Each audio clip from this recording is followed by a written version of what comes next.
आपको सीधा लेकर चलेंगे रोहतक, जहां पर मुख्यमंत्री योगी आदित्यनाथ मस्तनाथ मठ के धार्मिक कार्यक्रम में आयोजन कर रहे हैं। क्या कुछ कह रहे हैं आपको सुनाते हैं। चिन्मय मिशन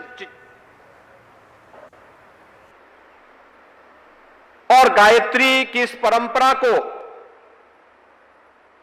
दुनिया तक पहुंचाने वाले, गायत्री परंपरा की शक्तिपीठ की परंपरा को जन जन तक ले जाने वाले डॉक्टर चिन्मय पांड्या जी, आचार्य लोकेश मुनि जी, हमारे नाथ संप्रदाय के ही प्रतिष्ठित संत श्री महंत नरहरण्य नाथ जी महाराज, श्री महंत शेरनाथ जी महाराज, हमारे सभी योगेश्वरगण, खड़ दर्शन संप्रदाय से जुड़े हुए हमारे सभी पूज्य संतजन, केंद्रीय मंत्री general doctor VK Singh ji, सम्मान्य Shri Ramlal ji और उपस्थित सभी श्रद्धालुजन,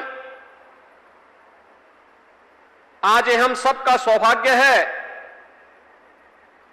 कि सिद्ध शिरोमणि बाबा मस्तनाथ जी के इस भव्य समाधि मंदिर में कलश स्थापना के इस भव्य आयोजन के साथ ही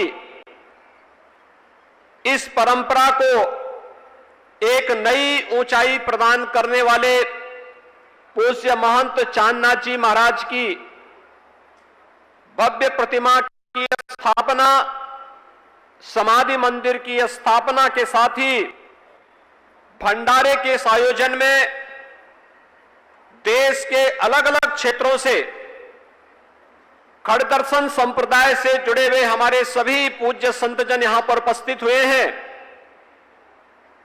इन संतों के इस जमावड़े को एक मंच पर लाने के लिए मैं इस कार्यक्रम के आयोजक और इस परंपरा को एक नई ऊंचाई प्रदान करने वाले श्री महंत बालकनाथ योगी जी को हृदय से साधुवाद देते हुए आप सभी का हृदय से अभिनंदन करता हूं, स्वागत करता हूं।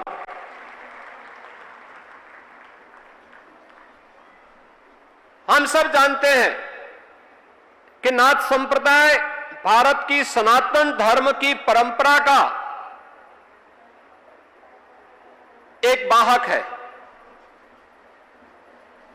सनातन धर्म एकम सद विप्रा बहुधा वदंती, इस बोध वाक्य का सत्य है और उसके जो अलग अलग मार्ग हैं उस सत्य तक पहुंचने के लिए हमारे पंथ हैं, उपासना विधियां हैं, संप्रदाय हैं, मत हैं।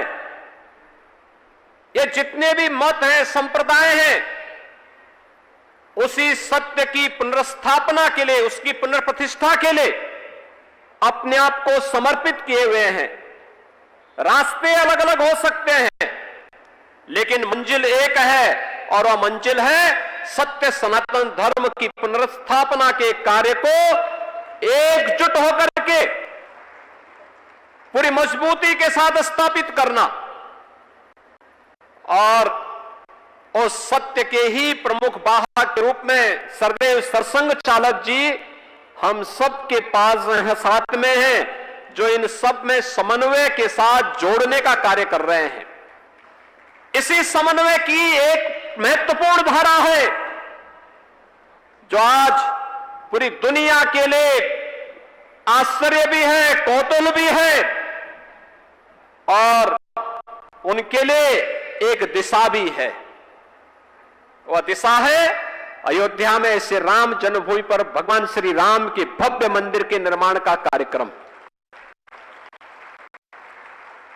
जिन्हें विश्वास था पलायन करते थे, वे भागते थे, भूल करके भी श्री राम जन्मभूमि का नाम नहीं लेना चाहते थे।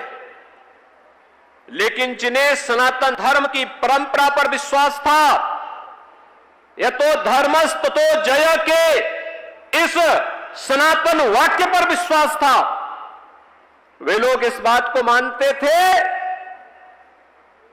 कर्म करना हमारा कार्य है। इसके परिणाम तो विधाता हमें देंगे ही देंगे, इसमें कोई संशय होना ही नहीं चाहिए। और भाइयों बहनों, आपने देखा होगा जो लोगों के लिए असंभव था, आज भारत ने उसे संभव बना दिया है। और पूरी दुनिया के अंदर वर्तमान में संघर्ष चल रहा है। कोई अफगानिस्तान से भाग रहा है, कोई यूक्रेन से भाग रहा है, कोई गांजा पट्टी से भी भाग रहा होगा। लेकिन दुनिया के अंदर अगर वास्तव में विश्व शांति की कोई गारंटी हो सकता है, तो विश्व शांति की गारंटी केवल सनातन धर्म हो सकता है और भारत हो सकता है, बाकी कोई और नहीं हो सकता। यही कारण है जब आज दुनिया के अंदर संकट आ रहा है, तो संकट के समय हर देश, हर धर्मावलंबी, दुनिया का हर पीड़ित मानो भारत की तरफ बड़ी आशा भरी निगाहों से देख रहा है। प्रधानमंत्री मोदी जी की ओर बड़ी आशा भरी निगाहों से देख रहा है। उसे विश्वास है भारत ही फिर से उसके लिए आस बनेगा, भारत ही फिर से एक विश्वास बनेगा। और भारत की साहस और विश्वास के साथ जब भारत की 140 करोड़ की आबादी जुड़ती है, तो यह दुनिया की एक ताकत बनती है, दुनिया की एक ताकत। उस ताकत के साथ हम सबको जोड़ना होगा। आज का यह समारोह उसी अभियान को मजबूती प्रदान करने का एक अभियान है। यह साधना भूमि है, नाथ संप्रदाय के सिद्धों संतों की पवित्र साधना स्थली है। सिद्ध शिरोमणि बाबा मस्तनाथ जी की पवित्र समाधि स्थली है। पूज्य बाबा महंत चांदनाथ जी महाराज ने जो संकल्प लिया था, और मुझे याद है उस संकल्प के दौरान जब यहां पर समाधि मंदिर के भूमि पूजन का कार्यक्रम हुआ था पूज्य महंत चांदनाथ जी महाराज के सानिध्य में, तब योग गुरु स्वामी रामदेव जी भी उस समारोह में थे।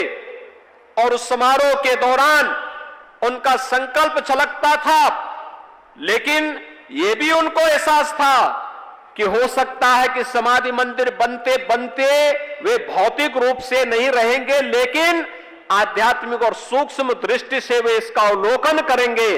आज पूज्य बाबा महंत चांदनाथ जी महाराज के उन संकल्पों को जिस मजबूती के साथ समाधि मंदिर की स्थापना और कलश स्थापना के कार्यक्रम के साथ अब परकोटा के निर्माण की कार्रवाई को श्री महंत बालकनाथ जी योगी ने जिस तत्परता और मजबूती के साथ, जिस दूरदर्शिता के साथ आगे बढ़ाने का कार्य किया है, वह अत्यंत अभिनंदनीय है, सराहनीय है। और वह एक नया संदेश भी देता है। भाइयों बहनों, भारत की संत शक्ति ये कभी पलायन का रास्ता नहीं अपनाती है, चुनौतियों से जूझने का जज्बा रखती है। विपरीत परिस्थितियों में धैर्य खोए मगर, क्योंकि उसका उद्देश्य तो एक ही है, लोक कल्याण, और लोक कल्याण के माध्यम से सनातन धर्म को मजबूती प्रदान करते हुए राष्ट्र कल्याण के मार्ग का अनुसरण करना। राष्ट्र के हित में जो कुछ भी होगा वही हमारे लिए अभीष्ट है। सनातन धर्म के हित के लिए जो कुछ भी होगा वही हमारे लिए अभीष्ट है, बाकी हमारे लिए कुछ भी महत्वपूर्ण नहीं होता है। और उसी अभियान को लेकर के यह मठ निरंतर चल रहा है, सदियों से उस परंपरा का वाहक बना हुआ है। पूज्य महंत श्रेयोनाथ जी महाराज रहे हो, पूज्य महंत चांदनाथ जी महाराज रहे हो, आज चाहे महंत योगी बालकनाथ जी महाराज हो, या नाथ संप्रदाय के जुड़े हुए या खड़ दर्शन से जुड़े हुए हमारे जितने भी पूज्य संत जन आए हैं, इन सबका जीवन गांव गांव में रसे बसे। भारत की मजबूती का आधार यही है। दुनिया के अंदर इतनी बड़ी आबादी, प्रकार के मौलिक अधिकारों के साथ अगर जी रही है और उत्तर से दक्षिण तक, पूरब से पश्चिम तक आज भी भारत पूरी मजबूती के साथ एक भारत श्रेष्ठ भारत के रूप में अपने आप को स्थापित कर रहा है, तो इसके पीछे गांव-गांव में बसे हुए, गांव-गांव में जन जागरण के अभियान के साथ जुड़े हुए हमारे पूज्य संत जन हैं, जिसको केवल अपने इष्ट की आराधना के साथ ही जो सनातन धर्म के लिए, सनातन धर्म के मानबिंदुओं के लिए, सनातन धर्म की पुनर्प्रतिष्ठा के लिए अपना सब कुछ समर्पित करने के लिए सदैव तत्पर होता हुआ रहता है। श्री राम जन्मभूमि मंदिर आंदोलन ने